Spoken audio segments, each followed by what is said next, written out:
is an 8-iron, and it's a dead shank. Wow. Way right. Oh, takes a hop off the path. You gotta be kidding me.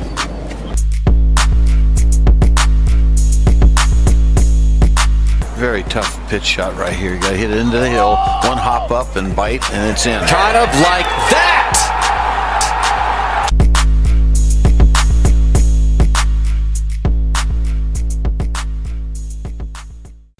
Well, I would like to welcome to the Sub 70 podcast PGA Tour player, U.S. Amateur champion, Ben Hogan Award winner, Ricky Barnes. Ricky, I really appreciate you taking the time today. Thanks for having me. First off, did you watch the Masters? And if you're not playing in the event, are you still a fan of it, or how much of it did you kind of take in last week? Yeah, I think it's for sure the one tournament, that you might play in your weekend around. Like if I'm going to go practice or play, try to play early because I'm on the West Coast to make sure I can pass the back nine. So, yeah, I mean, if kids have sports, my kids and stuff like that, obviously that'll overrule everything. But we had an early kind of baseball game on Saturday, so I was able to watch some of that, some of the Saturday afternoon. And then Sunday actually worked out well. Just kind of went to the gym in the morning and kind of planning myself to watch, the last 11 or 12 holes. And I think some people were nervous of, it not becoming a tournament, or Reed might run away with it. But man, was that exciting, the last, hour and 45 minutes of that tournament. And you've played in it. And what is it about that, besides the obvious, but what is the nuances of that back nine that makes it literally like the greatest theater ever, that inevitably someone makes a run and someone can make a bogey? Like architecturally or from playing that tournament, what is it about that 9 holes of golf that makes it that special from a dramatic standpoint? I think it's the risk reward of the back nine along with the pin placements. You start off the back nine hoping to get 2 pars, really. Par 10, par 11, and technically par 12. I mean, if 12 wasn't 12, and most other courses, if you had a 9-iron in your hand most of the week, on that par 3, maybe an 8-iron, it's probably a birdie hole or, birdie-ish hole, but it's number 12. So you technically hope to par the first 3 holes, pretty tough on the back nine, and then you can make some hay. You got 2 reachable par 5s, 14 with the pin placement the last day as well, like they said, is doable, and so is 16. I mean, you get it on the right level on 16, and, you saw a lot of shots inside that 15, 18-foot range that are pretty flat putts once you're down on that level. So that's what makes it so exciting. Like I said, risk reward, pin placements, course firms up a little bit, so you're having shorter irons than you normally would on, Wednesday, Thursday, Friday of the Masters. How hard is it to pull the club on 12 when you're there with your caddy, assuming there is some wind? Is it literally you just make the best guess you can because of the amount of swirling, or is it that tough to pull the right club in the right trajectory on that hole? Yeah, because it seems like, everyone starts on number 1, even on Thursday and Friday. So by the time you get over there, it's kind of a little bit in the afternoon or late morning, so there's some type of breeze. And your caddy's standing 5 yards from you, and he feels it right to left, and you feel it down, or vice versa. You're feeling left to right, and he's feeling in out of the right. So, yeah, you got to be kind of patient, feel, hit the ball right when you feel what the wind's doing. And even that sometimes, I remember my first year as an amateur, I'm, telling the ball, sit, and I hit just over the bunker and came back in it. So it is a bit of a guessing game, even when you feel like you hit the perfect shot. Are you friendly with Patrick Reed, and how well do you know him? And from that standpoint, if you do, you got to be really happy for him and excited. I'm not really. I don't know him real well. Obviously, I'm a bit older than him. You hear some things. I have played a 9-hole at least once, if not twice, practice round with him. I think Hilton had 2 years ago, and but some stuff that I've read, he does play a lot of practice rounds by himself. But I mean, that being said, the guy's a hell of a talent. Played great golf, and I tell you what, he's got a huge set of balls on him. Because go out there, do all that stuff, interviews that are kind of talking about him, but man, the guy can play. And if there's probably one kid that you want, or I say kid, one guy that you want on your team right now in the Ryder Cup, he might be the first pick. Might not be the first pick of playing a practice round with, but he might be your first pick as your partner in the Ryder Cup.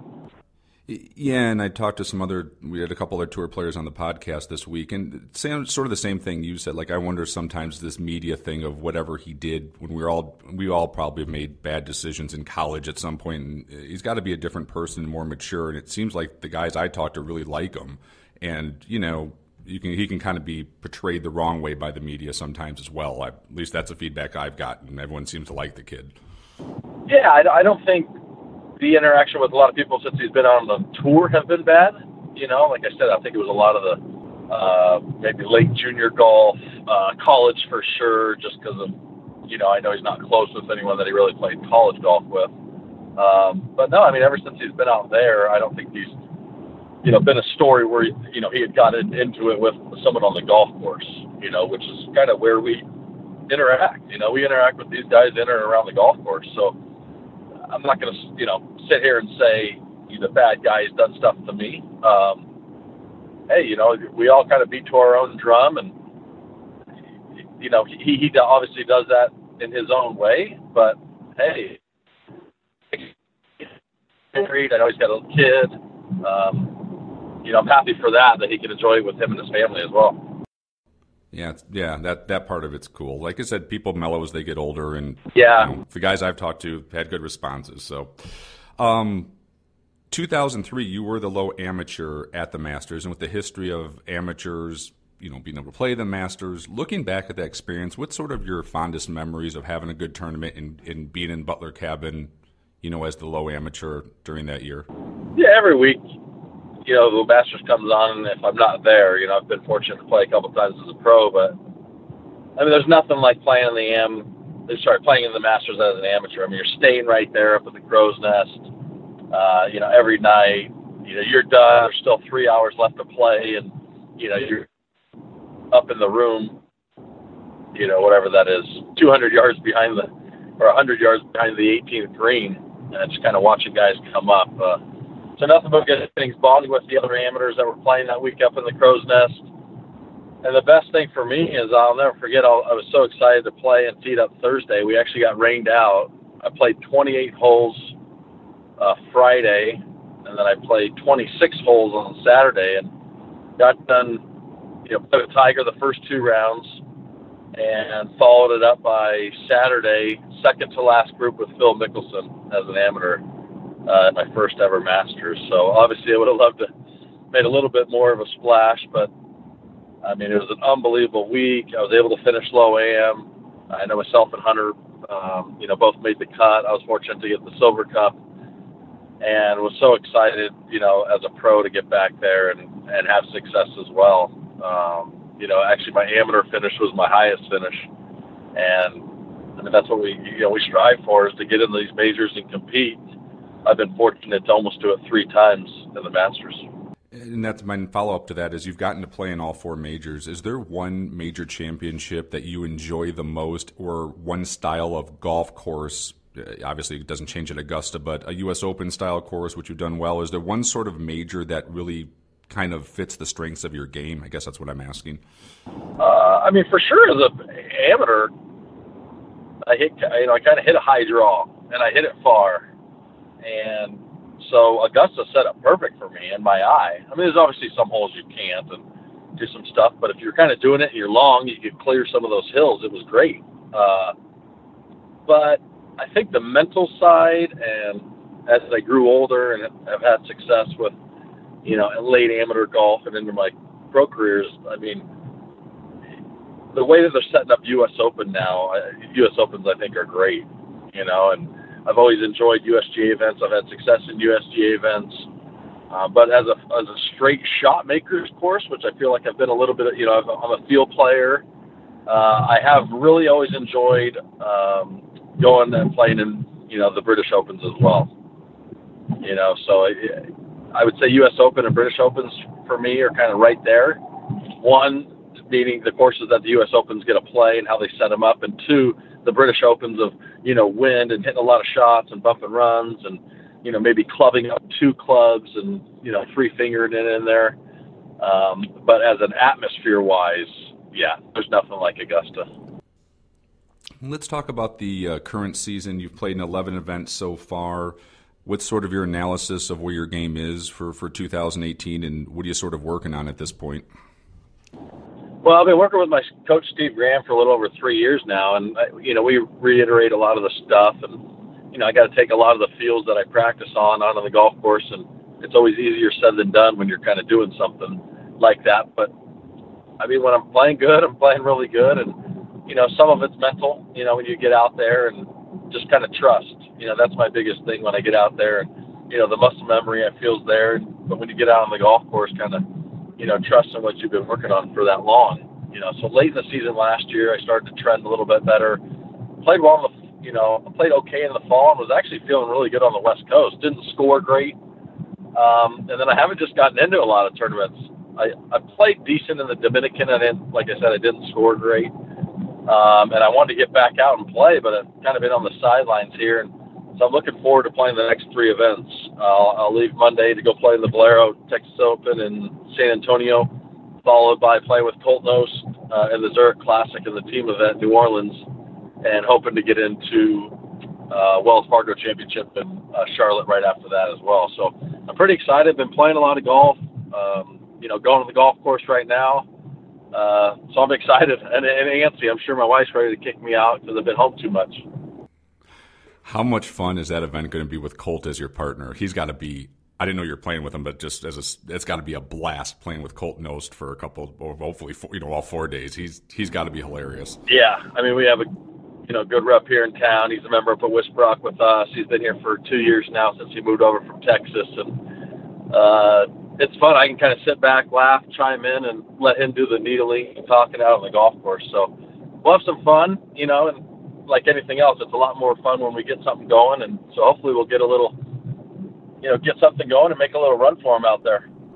Did you guys pick out your theme music yet that you're walking out to? No, I heard about it last year that they were kind of talking about doing it. It never came to fruition. And funny you say that. We were texting Tuesday and Wednesday this week. He's back in Hilton Head. And we got a few up our sleeve. I think we have to submit 2 or 3, and then I think they have to kind of okay them. We have to rank them in 1, 2, or 3. So we've thrown out, 2 pucks, 2 of America's Most Wanted, and a few others to give you a little taste of our style. That's going to be interesting. I can't wait to see what some of these guys come up with of what they're going to walk out to. It's going to be a fun event to watch. Follow up to the events. How far out do you know when you're going to be able to play in these PGA Tour events? So it's got to be, I'm guessing, difficult to plan your schedule, or do they give you a pretty good heads up of like, yes, you're in Valero, yes, you're in New Orleans. How far out are you planning? For me, I'm in that 126, 150 category from last year. But we have a website that I can check when I'm in the field. I'm actually the last guy in the field of Valero right now, which sometimes it'll move the week of. So I plan on getting in there, and I think I should be okay. And then for sure in New Orleans, we're in by plenty there. So I'm not as worried with that one. And then the following week, I'm out by about 3 or 4 in Wells Fargo. So it's, like I said, I've always, the last pretty much 9, 10 years, been able to pick my schedule, and the tournaments this year is a little bit different because the ones I do get in, I for sure have to play in and don't get to plan it as well. So that being said, the people that do commit to the tournament, so if you're on the fence, you have to commit today by 5 p.m. Okay, so there's you got a little bit of time to sort of make that work. So. Yeah, so Friday, the week before at 5 p.m. is the cutoff. Will you play web events at all if you go for a stretch where you're not in a PGA Tour events, just to kind of keep your game sharp and be competitive this year? So I would have. The only one that's really come out where I could have played so far until then would have been the tournament down in Mexico. And I was actually at home doing some stuff with my family, and I didn't feel like just going to Mexico just for the week. I know it wasn't an easy place to get into. The only other part would be around the invitationals coming up in about a month. But other than that, I'm going to get into actually quite a few events coming up. Hoping to get into the next 3. Then I might get into only one of the next 3, hopefully qualify for the U.S. Open. And then things start to spread out a little bit after the Open, where I would play probably 6 of 8 weeks. So if I need to, yeah, in a month, I think it's May, from like the Players to Memorial, I might play in one event.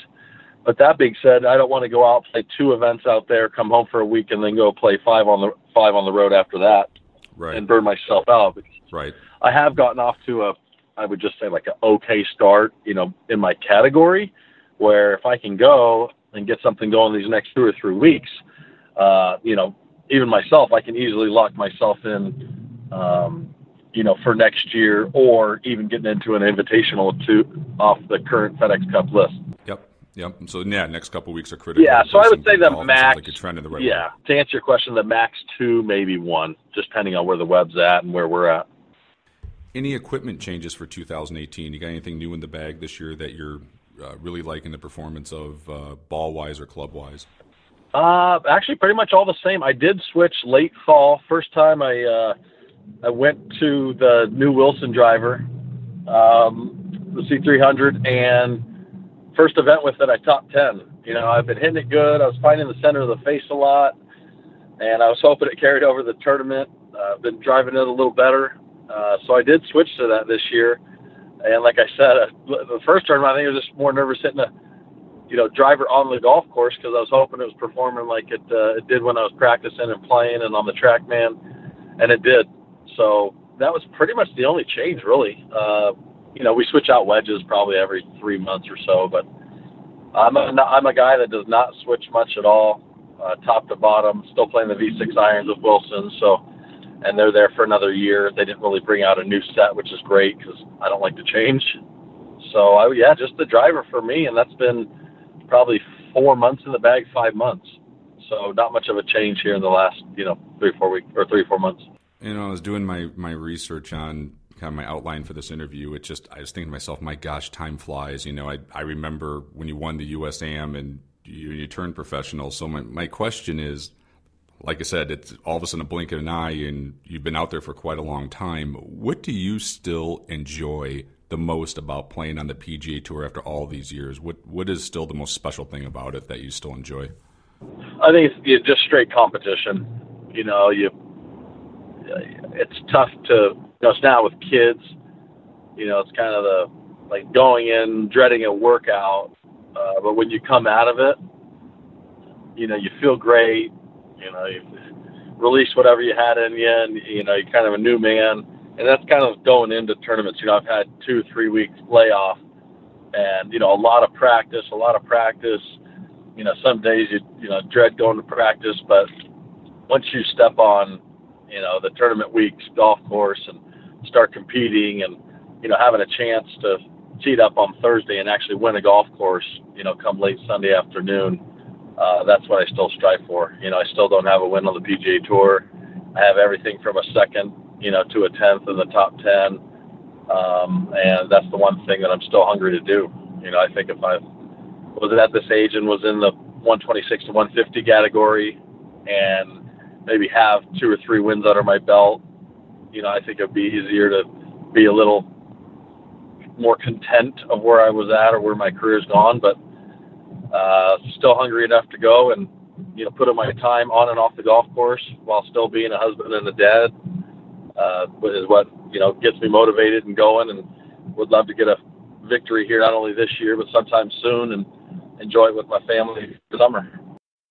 When you started playing golf in Stockton, California, who introduced you to the game, and how did you kind of fall in love with it? My dad. Yeah, my mom was kind of a tennis player and a school teacher, and now the roles have reversed. My dad hardly ever plays golf, and I think my mom's doing 2 or 3 days a week after retiring after 33 years of teaching. So, but my dad was probably maybe the best over sports probably athlete I've come across, from ping pong, pool, shooting hoops. It was a 1 or 2 handicap career, all right and left-handed, switch hitter in baseball, played in the NFL. So he'd go out with his buddies, that kind of either late Friday and Saturday game, or maybe a Saturday and Sunday morning, drop a ball.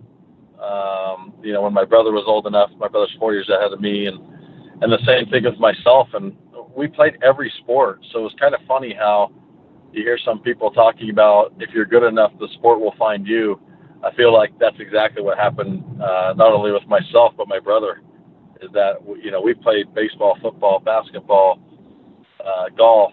I mean, you name it, and somehow we both ended up with a scholarship to University of Arizona. Somehow, some way. Yeah, and at what point and what age did you get really, really good where being a D1 college athlete was realistic? What age did you really sort of come into your own in golf? I always tell the story. I was a freshman in high school. I had already played,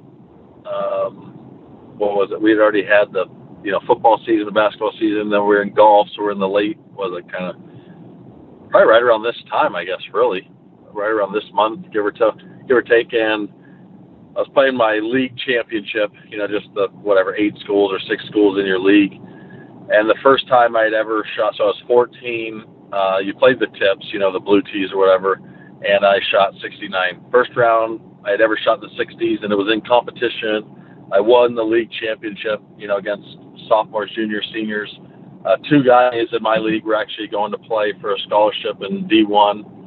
And that's when it kind of hit me. And then I just played football and golf the rest of I always had to play something in the fall, but 14, freshman year, league championship, I went out and shot 69.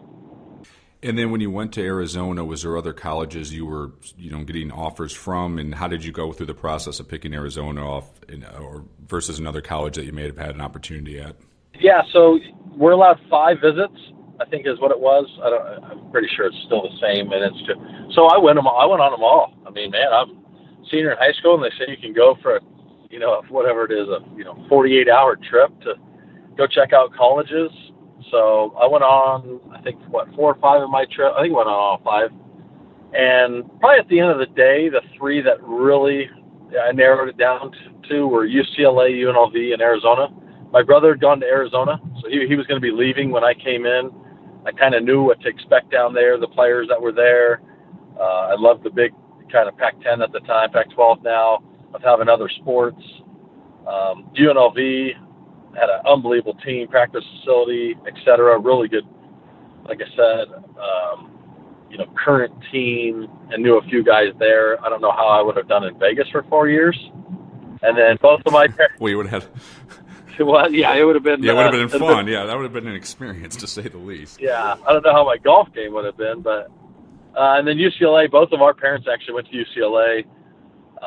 Loved the golf courses in down there, but it turned out to just be such a great college experience, and wouldn't have picked anywhere else but University of Arizona. And like I said, I'm still close with other athletes from there. I actually just played 4 days ago up here at Whisper Rock. They stayed the night, the day after the Warriors played the Suns, and I played with Andre Iguodala 4 days ago up here. He's huge into golf now, and it's a pretty close-knit community, with all the athletes that come out of there. And you had one hell of a college career in golf. I mean, the Pac-10 Freshman of the Year, rising all the way to first-team All-American. Compared to other high-quality D1 golfers from that era, what was the strengths of your game back then, or what did you do really, really well to sort of separate yourself? I guess probably being an athlete was probably my hands. I had kind of great visualization, kind of short game, chipping and putting, wedge game, and length. It wasn't, not to say that I was the best driver of the golf ball or wood player, but length helped. I was kind of, tall, strong, athletic, and my hands. And it's turned into now where when I came out of college and career and kind of mid is probably my mid-iron game and iron game. I think there was 2 years in a row or 3 years where I was kind of top 10 and par 3 playing out on the tour. And then obviously winning the U.S. Amateur, what an accomplishment. Oakland Hills, historic venue. Looking back at that, what's sort of your memories of that accomplishment in that week? Nothing but smiles. I mean, what an event. Get to celebrate it with my brother on the bag. He had caddied for me in a few just amateur events throughout the season. And I'm still really close. We used to go on all these trips. People don't realize a lot of kids that play golf and go play the amateur golf, during the middle of the summer. I was fortunate. I got to go play. My parents allowed me to go play 2 or 3 events, and we stay with host families. So come again, I qualify for the USAM, and I'm staying with a host family. And to this day, unbelievable close to my host family out there. Their daughter and her husband and their kids. He's a wealth advisor that I still use back in Oakland Hills, like Birmingham, Michigan.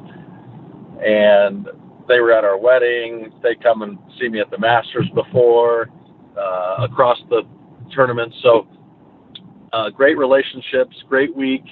And, man, what a tough golf course. They've added even more length to that golf course since we left. And I was fortunate they did their 100th anniversary at Oakland Hills. And now I am, as of about 8 months ago, a member at Oakland Hills where I won the U.S. Amateur. How cool is that? And I was also looking at the field from the year you won it.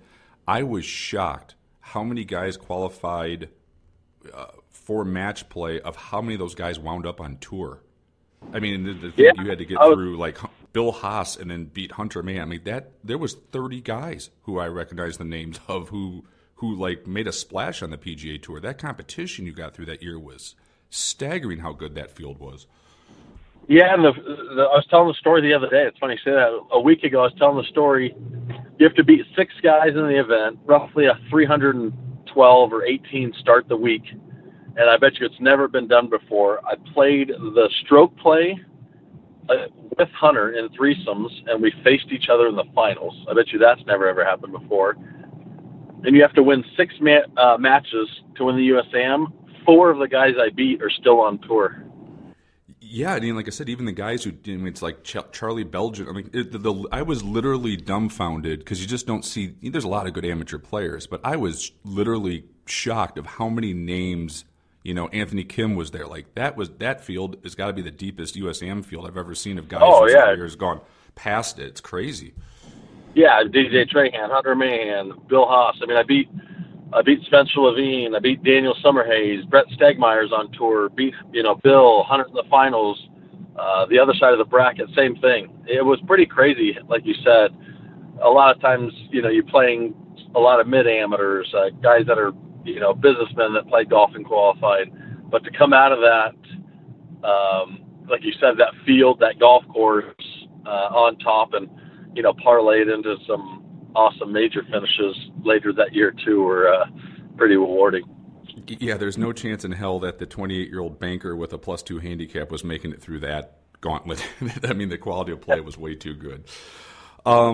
After college, you turned pro. And what was, at first when you turned pro, I'm assuming as a USAM champion, you had quite a few sponsors exemptions. What was sort of your pathway to professional golf, where you kind of found your full-time tour when you sort of made that step? Well, I got out on tour. I was fortunate. I came out with, decent pedigree where I could get into some tournaments off of sponsors exemptions, whether it was PGA Tour, Web.com Tour, European Tour, etc. And so, it wasn't the easiest of roads. I came out, figured it'd be easy. If I didn't get my card through playing a lot of events, I could go through Q school. And so, no, fortunately, about a year after I turned pro, year and a half after I turned pro, I was able to get some status on the Web.com Tour. And then had a bit of a hump 2 years later. There was only 20 cards then, and I was at the Tour Championship, and I finished 21st. Lost out by about $1,000. Guy ahead of me chipped in on 17 for par and 18 for birdie to knock me out. That pretty lonely flight home from Houston. I'll never forget that. Got home, was super disappointed. Didn't play all that great that following year, and then fortunately bounced back. And I think I had 8 or 9 top 10s that next year. Got my card in 08, and here we are 10 years later, talking about it. And that was, that was kind of the path to go. And now that's the only way to go is through the Web.com. And I'm glad I did. I think if I would have got on tour right away, appreciate it as much. Obviously, I would have loved to get on tour and win, but I think just the maturity-wise and time management and everything that needs to go in it to golf as a professional, I had to go and learn, through the web.com. Yeah, that was my follow-up to that. Like you played out there for 5 seasons. How did the competition and those guys out there can play? How did that make you a better golfer? Or did you have to become a better golfer in all aspects to be able to compete as good as those guys are out there? Yeah, like I said, you had to become a better golfer and a better professional. Know when to do what, travel, what works for you, not push yourself too much, try not to practice too much, try not to play too much. That's kind of how it works. You got to trial and error with yourself, because in college, everything was kind of laid out for you. All right, guys, we have practice at this time. Our flights at this time to this tournament, kind of coach did everything to you. And now you're the boss of, CEO, president of your enterprise and your business. So you need to go out and treat it like it. And that's kind of, like I said, that's what going to the web.com tour first, and like I said, appreciate it. But it's a lot of people say it. It's just as hard, if not harder, to make a cut on the web.com tour, because I think it's 60 or 65 in ties, where the tour is 70 in ties. So there's a little bit. It's not easy out there. 2009 U.S. Open, you get to Bethpage Black. What was your view of that golf course, and was that a course that you knew you could play well, even though it's a difficult golf course? I did. I was fortunate. I qualified in 2002 as an amateur. So I'd actually already played that golf course, knew it. They had added some tee boxes. To win it going in, I don't know. I wasn't playing that great. I had my tour card, so I felt like, yes, I do belong out here. Do I belong in a major? I hadn't been trending all that well. I played okay the week before in Memphis and had some signs of brilliance. But once I kind of got into the tournament and how I was striking it and how I felt, after the first round or two, yeah, I definitely felt like I could win on that golf course. It was long. We had some rain that week. And I liked how it set up. Off the tee, I felt like it fit my eye really well. You go 65, 67, you're leading after 2 rounds. What's that pressure like compared to a normal tour event with the lead going into a U.S. Open? Well, it's not just a normal tournament where it's covered on Golf Channel. It's covered on every major network and every major website. Like I said, it's our U.S. Open here in town, or here in town in the States. I had won a USGA event. I know how it felt.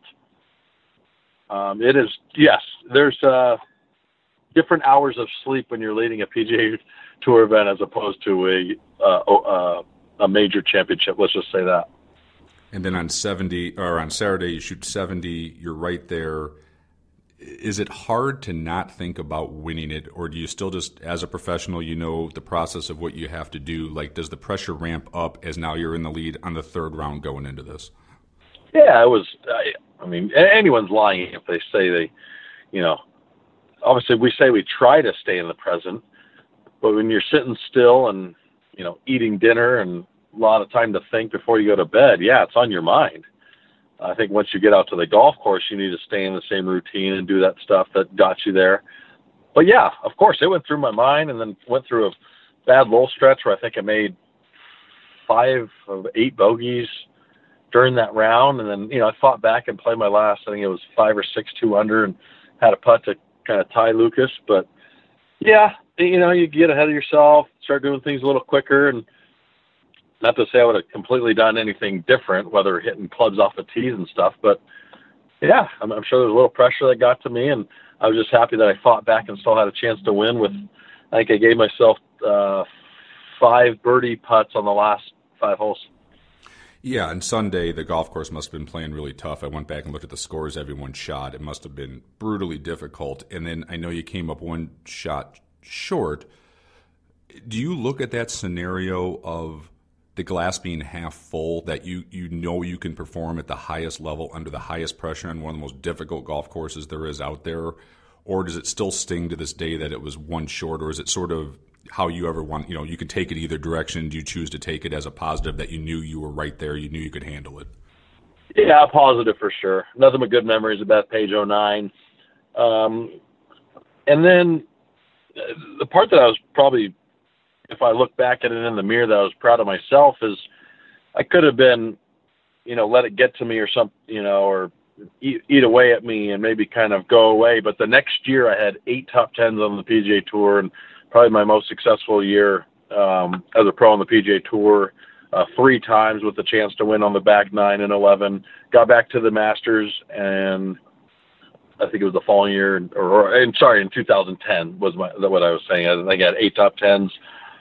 Even had a chance to win at Augusta that year. I think I finished 8th or 9th, something like that, and played really solid that next year, and that was kind of my goal, to go out and give myself multiple opportunities on the back 9 come Sunday to win, and I did. I had, I think, 2 years in a row chances at Hilton Head, which is being played this week. I had chances at Augusta. So, like I said, it was more of a good bounce back looking at it, as opposed to just saying, well, it's something that I could have, should have, would have done. Yeah, and like you kind of brought this up earlier as well, but you've been playing full time since 2008 on the PGA Tour, and I don't think the average golf fan realizes the talent and how hard that is to play out there basically for 10 years straight at this point against the best in the world. So that alone is a hell of an accomplishment. It's hard to do. It's extremely competitive. And then as a follow up to that, you talked earlier too about what a win would mean. And what do you think? You got the experience, you're still in the prime of your career in your 30s. What do you think it's going to take to kind of get over that hurdle and get that, notch that first victory on the PGA Tour? Sure, it's, playing multiple weeks in a row and self-belief. Like I said, I feel like I've done stuff. I've played well. It's not the best professional career, the career that I thought I've had, when I was 21, 22 years old. But, like I said, I don't think anything, you hear a lot of guys talk about it, after a win of, I've been working really hard and it's starting to pay off. So I feel like, come San Antonio, New Orleans, or wherever the next tournament is, and I play well and get in the hunt, that I would probably be one of those guys that said that as well. Working hard on my body and my golf game, talking to my coach a lot, getting on film, making sure that all the boxes are checked. And I feel like that's kind of the next hurdle, like I said, is you go in and the self-belief going into a tournament. And heck, you never know, maybe some of this rest will help me too. I'm playing like some of these other guys where they only play 16, 18 events a year. Yeah, it worked for Hogan, right? Minimal schedule and you're fresh when you're ready to go. Yeah, it works for Tiger, a few other guys. Yeah, exactly. You never know, right? A little change of that, and pretty soon, things happen. It's funny you say that. I had Ryan Armour on earlier this week, and he just said the same thing. It just sort of trended the right way, and he played solid golf. It wasn't crazy, and next thing you know, he won. He said There was no real magic bullet. It just hard work, consistent, and good, solid golf. One shot at a time, sort of, and the next thing you know, you win by 3. It was really an interesting conversation of him, like, how did he get over that hurdle and get that accomplishment. So I hear what you're saying. Next questions I have, we'll wrap this up here pretty quick, are just sort of quick answers and whatever just kind of comes to your mind. So if it's okay, I'll fire them at you here. Best golf shot you ever hit under pressure? Best golf shot I hit under pressure. It can be college. It can be earlier in your career. I've had all kinds of different answers on this. Yeah, one. It's obviously one that you win. Probably. Actually, you know what? Speaking of the 2009, I didn't win the U.S. Open, but my second shot on number 2 at the U.S. Open on that Monday when we came back out to finish. I hit it out of the hay. I had just hooked it off the tee. My tee shot, the second hole of the final round, and I hit this unbelievable shot, like with an 8-iron onto the green, 2-putted, just what I was envisioning all night. I didn't have a big gap, but yeah, the second shot, U.S. Open, Bethpage number 2 from the left hay. Best golf shot you ever saw a playing competitor hit in competition, where you just saw it and you were, I didn't see that one, or just blown away by how good it was? Oh, yeah, 2003 U.S. Open, Tiger, Olympia Fields, 3-wood, 6th hole. I think he sliced a 3-wood 35 yards and carried it 265, 270. Yeah, that's pretty good. Oh, it's unbelievable. His name has come up a few times from other guys I've talked to on just, I didn't see that shot and Tiger hit something. It's just crazy. Oh, he looked at Ernie and I, and I mean, his eyes looked like headlights. I think he even shocked himself. At your home course at Whisper Rock, do you carry a handicap as a touring professional? And if so, what is your handicap if you have to play against other members out there? They carry for one. I think they track our scores on tour. We do have one up here. I would say, gosh, probably have to look to that. I would say somewhere in between a plus 3.4 and 4.2, something like that. So you're giving away about 4 strokes to a 0, basically. Yeah, that's exactly right. If we play a scratch, we have to give them 2 and 2. I still think that would be in your advantage, though. I thought most touring. I would take the 2 and 2 with betting on your side. From the tips, though, you got to play us from the tips. The up tees is too much. I want 1 foot in the rough off the tips if I'm giving you the full candy. Last time you had to pay for a round of golf, not counting dues at your home club, like you go somewhere and they actually charge. I played for golf. I played for golf twice since I've been a pro. It was the course that was about 500 yards, 800 yards from where I grew up. Christmas Day, and it's a 9-hole par 3 golf course. It also has an 18-hole golf course on it. And I went in there, and twice since I've been a pro, there was kind of a kid in the shop, and I said, hey, everywhere else, you kind of show your tour card or call ahead. And I said, hey, do you take care of pros? He's like, well, my boss isn't here. And just to avoid the conversation of, someone throwing out, do you know who I am or anything like that, I was happy, paid the $22, and I've done it twice now. Well, yeah, you could have dropped have you heard of the U.S. Amateur, but, you probably didn't want to have the big time. The one time, the other time was, the U.S. Opens in June, and it was that December after it. It was in 2009, December. I went out with my brother, my cousin, and buddy, and just paid and moved on. $22 later in a pull cart, you're on the first tee, right? Oh yeah, Swenson golf course. The most interesting 3 or 4 people you have gotten to meet in your life, not necessarily golfers, but because of the game of golf, you got to meet these great people. God, I mean, for me, just growing up and, like I said, having other sports in my life, I would say just the amount of athletes that I've been able to meet, golf with, call friends, stuff like that. Probably one of the biggest is who we've been able to hang out with and play with in the AT&T.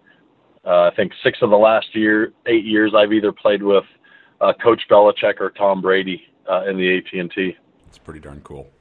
I got a couple more here for you. You can bring 3 guys in a fun money game from the PGA Tour. Which 3 guys are you taking on this little trip, and what do you most admire about these other guys that are your friends on tour that you'd want to play this game with? Who am I bringing? Probably bring Charlie Hoffman, Nick Watney, and Kevin Kisner. That's pretty good. I grew up kind of with Watney. We grew up about 50 minutes from each other. I love him. Not a lot of people expect it, but he loves hip-hop rap music like myself. Hoffman and my brother were groomsmen at each other's wedding. Skied with Hoffman a couple of years ago. Just good fun. And then Kisner loves tongue-in-cheek, talk shit, if we could say that word. Sorry. Yeah, sure. No, we're good. And then I know we'd have money on it. There wouldn't be a shot hit without someone yapping in someone's backswing. And after the round was done or during it, I know we'd have plenty of food and booze to keep us up for the rest of the weekend. Hey, as a follow-up to that, did you ever get involved in any of those Tuesday games with Phil and that group of guys? No, I never have gotten into those closeout games. I've played in a few of my own self. I had probably my biggest one was with DJ Trahan as my partner. We played Rugiamata and Duffner in Hilton Head about 7 years ago. That was a fun one. And my last question for you. Best 3 or 4 golf courses in the world architecturally, and what makes those golf courses so great? 2 that come to mind, Spyglass Hill and Riviera. Riviera's the compilation of all those par 4s out there with short and long and reachable and mid irons into, short irons into, smaller greens. I love it. And then the mix of kind of NorCal, tree line, and ocean holes at Spyglass. The part that I love too about Spyglass is that, I don't feel like you ever hit a tee ball and feel like your work is done. Like, oh, this is this is a birdie hole after you hit your tee shot. You kind of, your work is not done. It's not like I have a wedge or a 9-iron in my hand that's an easy pin placement. I feel like even the holes that you do hit wedge or 9 into, the pin placement's still tricky. If you don't get it on the right level, you have a 25, 35 footer. But if you do hit a good shot, you can easily hit it in, to kick in range or 5-footer. And those are the kind of golf courses that I've always enjoyed, that, your work isn't done after hitting a really good tee ball. And the courses that come to mind would probably be Spyglass, Riviera, and maybe, even like a Oakmont or Hilton Head. Well, I can't thank you enough for taking the time to be on today. Hope you play well in your match this afternoon out at Whisper Rock. And like I said, I greatly appreciate it.